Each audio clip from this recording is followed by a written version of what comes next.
I am a huge fan of meal planning and meal prepping. It saves you money, it saves you time, and it's an amazing thing. This week, I'm going to show you the meal prepping that I did without going to the grocery store. I had not planned to do this video, but I thought, why don't I bring you along with me? So check out as I empty the pantry, the fridge, the freezer with a couple of different meals for this upcoming week and making sure that I'm using up what I have before I go to the grocery store. Whether you're tight on money or not, this can be a really fun challenge to use up what you have, get creative. Some of these things I didn't really have recipes for, but anyway, let's dive in and see what I made this week. We are going to start out by getting out this beautiful little contraption. This is called a turbo oven or a convection oven, and I really like using this one particularly for roast chicken. It makes it a lot easier to clean than if you do the chicken in the oven and it splatters everywhere. So this little chicken I got from a butcher, and we are going to be using a couple of different seasonings. And normally I use lemon for cooking a whole chicken, but I didn't have lemon and I didn't want to go to the store, so I'm going to use lime instead. You will see me run back and forth and wash my hands 5 bajillion times because I don't like using plastic gloves, but obviously you do have to be careful when you are dealing with raw chicken. So you will see me washing my hands quite a few times throughout this clip. But I used to find dealing with raw chicken very daunting. Up until a couple of years ago, I hadn't really cooked a chicken from scratch like this. But it's actually not as hard as you might think that it is. So the main thing that you want to do is pick your seasonings. I'm using some white pepper, some salt, some paprika, and some onion powder. And then we're just going to cut that that lime in half and put basically inside the chicken, kind of going breast down in the oven. I'll show you that in just a minute. But the most important thing here, obviously, is to kind of dab it. You don't need any oil or anything, by the way, because the oven is going to crisp this chicken up nicely. Now, the reason I'm using this chicken up is that we're doing some lunch meal prep. So this was a very, very juicy lime. So you're just going to pop it inside your chicken. Like I said, lemon would be my normal preference, but it obviously depends what you have on hand. I had lime in my fruit bowl at this particular time. And then you're going to do the same thing on the other side. But the benefit of putting lemon or lime inside your chicken is that it keeps it really juicy whilst it's cooking.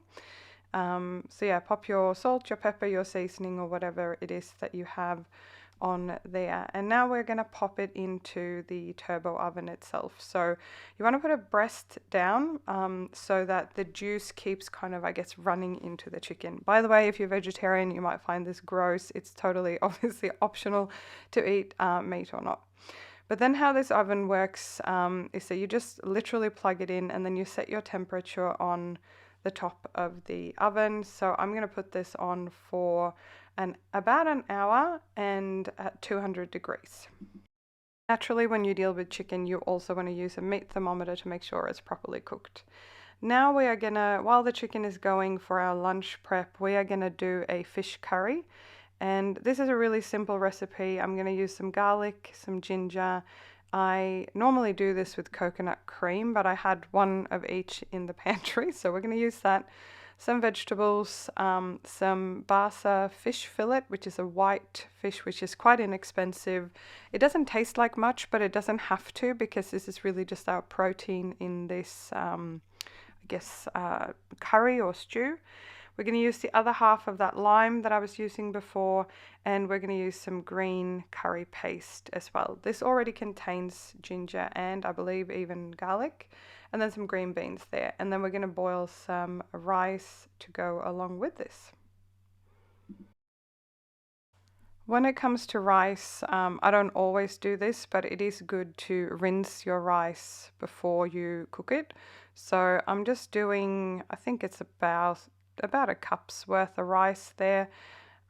Just giving it a little rinse and then, making sure that any yucky looking bits are not in there, and then measuring up. So I normally do rice the absorption method. You can find that on the packet of whatever rice you're using, but it's usually 1 part rice to 2 parts of water. So popping that in the pot. And then the thing that I almost always do with rice is to use a stock cube. Now I didn't have fish stock. I would have used a fish bouillon cube, but instead I'm just sort of crushing up this vegetable stock cube and mixing it into the water. The thing that this is going to do is help flavor the rice so that it's not as plain as it otherwise would be. So let's get that on the stove and get that cooking. And while that rice is cooking, we are going to get going. I've got some green beans from my garden, a very small harvest, so I needed to use my frozen ones too. So what I'm doing is I'm just cutting up, I'm going to use half an onion for this particular recipe. Again, I normally would use a tiny bit more, but this is what I had, and you'll see the soup that I'm making in a bit. So I needed to keep a little bit of the onion for that. So I'm just cutting up my onion, and then I'm going to be using 2 carrots because I do want a little bit more vegetable in this fish curry, fish stew. So just I've washed those carrots, by the way, and just taking off any brown bits. I normally don't peel carrots. I normally just cut them up as they are. Same with potatoes, unless I'm doing mash or something where I want it really smooth texture. So cut up your carrot and do a little bit of magic like this if you want, and make sure that you have all your veggies ready. I'm using 2 basa fillets for this recipe. You can use more if you want more protein. This is for 2 people, and I made quite a few portions actually. So I'm just cutting them up in kind of bite-sized pieces. Depending on the size you cut your fish in, this will depend on the cook time. The fish you really don't want to cook for very long, but I'll talk you through that step when we get a little bit further down in this meal prep. So just cutting this all up and getting everything ready whilst my rice is cooking there in the background. And you can use most types of white fish. I've done this with other types, but basa fillet is pretty inexpensive, so it's pretty good for meal prep like this. In the meantime, I'm making a red hot mess here by the stove. I've got my coconut milk and my coconut cream. I'm just giving this a little bit of a stir up because it's been quite hot here in Melbourne where I live, and they've kind of separated a little bit. So I just want to give them a stir to make sure that all this goodness goes in the pot in just a minute. And I've got my veggies and everything ready to go, and a little bit of oil in that pan. The rice isn't quite done yet. So getting the heat on here, and let's get cooking. In the meantime, we're about half an hour into cooking this chicken, so I know from experience it takes about an hour for a chicken of this size, but it's looking really yummy. It's got another half hour or so to go, so we're now gonna get started on browning the onion. And I've got a pretty hot pan here, getting the onion started, making sure that it cooks all the way through and gets nice and translucent. I would normally use fresh garlic for this, but again, I didn't want to go to the shop, so I'm going to use my chopped garlic that I have, and just get that started in the pan for just a second. It does take a little minute for the garlic and onion to hang out together. And then I am using a shortcut by using green curry paste. This is just one from Aldi, I believe. But what I want to do with this is get a couple of spoonfuls in there, and I've lowered the temperature at that point on my pan. You might find that this sizzles quite a lot, but this is really just to sort of open up all the flavors before you put your coconut cream or your coconut milk in the pan. So I'm pretty happy with that. Now we're going to get pretty much everything into the pot here. You'll see my husband and my cat there in the background hanging out, and scraping every little bit of goodness out into the pan. Now coconut milk will make it more runny. Coconut cream will make this curry a little bit thicker. So it's totally up to you what you and your family prefer, but we really love sort of the more on the creamy side. At this point, I'm also going to get my vegetables in there. So I'm going to chuck my carrots and my semi-frozen beans in there, including the couple from my own garden. And we want to get this up to a nice simmer because we're only going to cook the fish for a couple of minutes, 3 to 4 minutes max. I'm also chucking in some ginger at this point. I don't have a lot of ginger left in this one, but and getting this to simmer and get to a nice temperature. Alright, so my rice is done. I've taken it off the heat, and my curry is simmering along nicely on kind of medium heat here. I tested the veggies, so the carrots were getting quite soft, so it was to the liking that I normally have. And because I had that half a lime from prepping the chicken, I thought, why not? Let's throw that in there as well. It actually gave it a really nice sort of zesty flavor. It's really, really good. So now I put my fish in, and I put my timer on about 4 minutes, and you do not want to overcook the fish here, because especially if you're reheating it. So this is about 3.5 to 4 minutes in. I'm pretty happy with that, and we are now gonna complete this little step, double check that the carrots are completely cooked, which they were at this point, and turn the heat off the pan, and we're all good to serve up. And now that we've got that main meal prepped, we're going to head out to my little veggie patch and look for some fresh herbs. I'm going to make it's sort of a meat stew. You'll see the other ingredients in a minute. So I've got some fresh oregano, whatever you call it. This was super awkward to do with one hand, so sorry for the shaky footage here, but I wanted to bring you along my oregano, depending what you call it, where you live in the world. They are growing mega fast, and I've also got some thyme there. You can see it in the background. It's a bit wobbly, but essentially I have a bit of a veggie patch going out here. So we're going to have some thyme, we're going to have some of these herbs, and I also wanted to have a quick sneaky look. I'm going to grab I've got a couple of capsicums growing in my veggie patch. That green one there is looking pretty much done, so we're gonna bring that one inside and chuck that in as well. So I do have a few different things growing out here, and I'm also going to grab just a tiny bit of basil.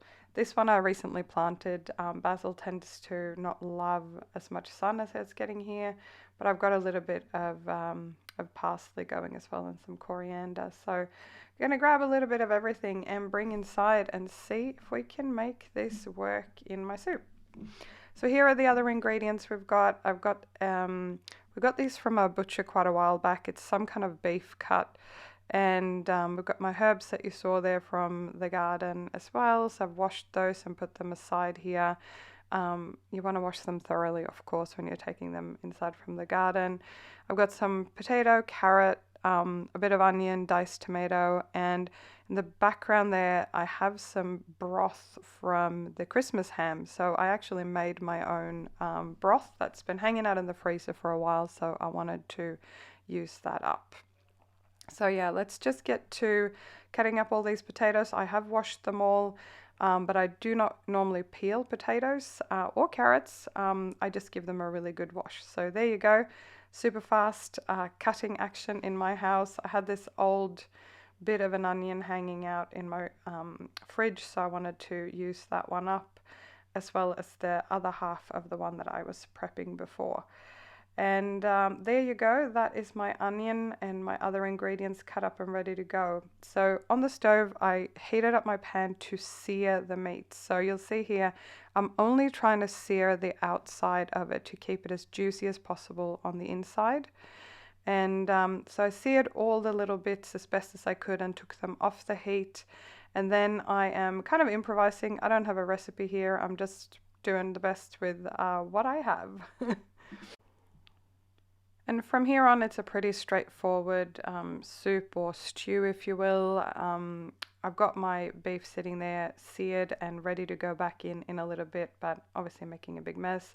This here is the half frozen stock that I had from the Christmas ham. I do realize that, pork broth and beef stew will be interesting, but I was like, let's use it up. Let's see what happens. This is the thing about meal prepping. You don't have to have a perfect plan. I just love playing around with things. In goes all my veggies, including the little capsicum from my garden as well.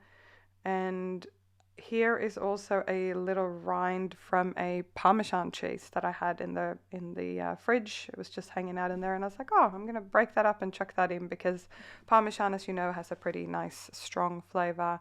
I've seen quite a few channels, including See Mindy Mum here on YouTube, who does this from time to time. So I'm just rinsing out the 2 cans of diced tomatoes that I had to make sure that all that goodness kind of goes in there. I'm also amazed that I didn't overfill this pot because I tend to overfill things as well. And here are my rinsed and sort of cleaned up herbs as well. I'm going to chuck in a bay leaf as well, just for flavor. But fresh herbs from the garden, you can obviously grow them in a pot on your balcony. You don't need a big garden like I have at the moment.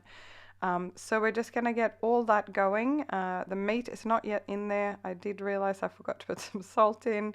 So just a little bit of salt because there's also a fair bit of salt in that the stock, the homemade stock that I made from the Christmas ham. So I'm going to let that get to a nice little simmer. Can't really see it at the moment, but it was sort of simmering until I took the lid off there. And now I'm going to reintroduce the meat and let that get cooking. In the meantime, we were getting hungry, so I dished up dinner for 2 people, and the fish curry ended up making 4 more serves that I can eat during the week. And in the same time, there was a lot of activity in the kitchen. The chicken pinged that it was ready, and I used a meat thermometer to check that it was the right temperature. And we actually have poultry shears here, so my husband is kindly cutting up the chicken into sort of pieces that we can use for salads and other things for lunch during the week. If you do have the time and energy, you can also use the chicken carcass and any bones, etc., to make your own chicken stock, which is really easy. You can find recipes online for that. The day after, we actually took these very simple ingredients, including a little bit of bread, and turned it into chicken sort of lettuce sandwiches. And on this particular day, I didn't feel like having it as a dry sandwich, so I actually toasted it and got the cheese all nice and melty so I could use up some things in my fridge, which was really, really nice. My husband took a little bit of a mix to work the next day with some quinoa and other things, and I ended up having kind of the same thing at home with some feta cheese I found hanging out in my fridge as well. So that chicken ended up feeding us for quite a few days with a combination of things for lunch. And in the meantime, I had let my soup finish cooking, cooked for about 30 minutes or so until the veggies were soft to my liking. And then I turned the heat off and put it to the side and let it cool down. I did also fish out the bay leaf off camera, but it turned out really tasty, actually, better than I had hoped for, considering I didn't really use a recipe. I was just sort of improvising and using up the ingredients that I had on hand. And once it had cooled a little bit, I ended up putting it into meal prep containers. I got 5 very generous portions in total. And yeah, it turned out really, really nice, much more flavorful than I had thought. And I did not end up needing more salt than I thought. You could put a little bit of sour cream or yogurt if you want it to be a bit more creamy, but I was very happy with how this turned out, and it made 5 really generous serves.